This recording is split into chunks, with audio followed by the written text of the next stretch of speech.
৯৫ মিটারের বিশাল ছক্কায় বলটাই হারিয়ে ফেললেন নুরুল হাসান সোহান। একাধিকবার বল হারিয়ে দলের জয় তুলে নেন। দুটো ম্যাচেই টাইগারদের জয়ের কাণ্ডারি। সবাই হতাশ করলেও সোহানকে যোগ্য সঙ্গ দেন শরীফুল ইসলাম। তাই তো শরীফুলকে সম্মান দেখাতে ভুল করেননি সোহান। আফগানিস্তানের দেয়া ১৪৮ রানের লক্ষ্যে ব্যাট করতে নামে বাংলাদেশ। তানজিদ তামিম, পারভেজ ইমন দুই ওপেনারই ব্যর্থ। সমান ২ রান করে ওমর জায়ের বলে উইকেট হারান তারা। ইমন তো বিদায়ের আগে রিভিউও নষ্ট করে যান। সাইফ হাসান ভালো শুরুর আভাস দিয়েও ব্যর্থ। তিনি আউট হন মুজিবের ক্যারাম বলে। মাত্র ২৪ রানে ৩ উইকেট হারিয়ে বিপাকে পড়ে বাংলাদেশ। জাকের আলী অনিক, শামীম পাটোয়ারি বিপদের মুখে দলের হাল ধরেন। গড়ে তোলেন ৫৬ রানের জুটি। রশিদ খানের বলে জাকের বিদায় নিলে ভেঙে যায় সেই জুটি। ৩২ রান করে ফেরার আগে রিভিউ নষ্ট করে যান জাকের। দায়িত্বশীল ব্যাটিংয়ের মাঝে হুট করে রিভার্স সুইপ খেলতে গিয়ে তালগোল পাকিয়ে ফেলেন শামীম পাটোয়ারি।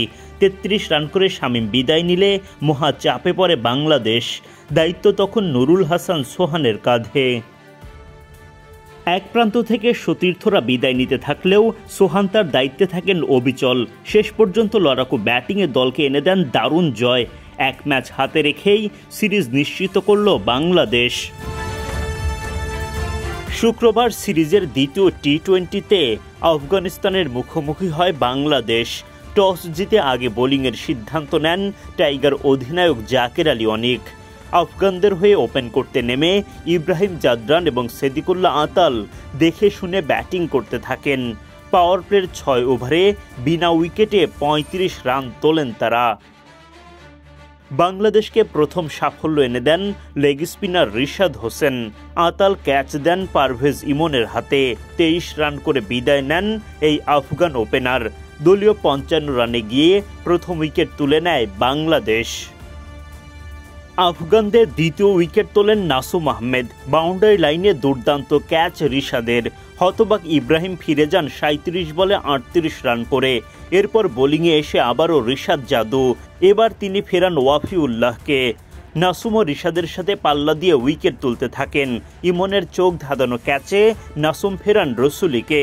৯০ রানের মধ্যে আফগানিস্তানের এক হালি উইকেট বাংলাদেশের পকেটে। আফগানিস্তানকে এগিয়ে নিয়ে যাওয়া গুরবাজকে ইয়র্কারে উড়িয়ে দেন শরীফুল ইসলাম। আফগানরা একের পর এক উইকেট হারালেও ঠিকই রান তুলতে থাকেন। শেষ দিকের ব্যাটাররাও চেষ্টা অব্যাহত রাখেন। সব মিলিয়ে লড়াকু পুঁজি পায় দলটি।